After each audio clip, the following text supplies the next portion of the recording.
אחים יקרים ואהובים, צריך לדעת בחינוך ילדים שאת התוצאות, הרבה פעמים אנחנו רואים ילד כמו יעקב ואנחנו רואים ילד כמו עשיו.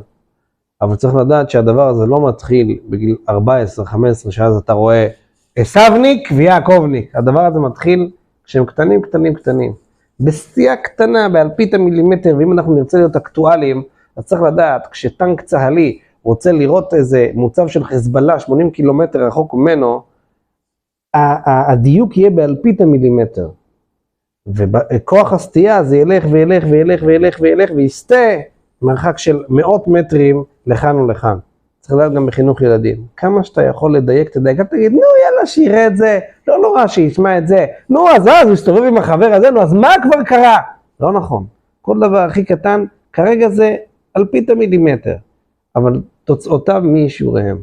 יכול להיות שעוד 10 שנים, עוד 15 שנה, אתה תראה תוצאות פחות טובות ממה שאתה רוצה, ואותו דבר להפך. השם יעזור שנזכה לחנך את ילדינו לתורה וליראה.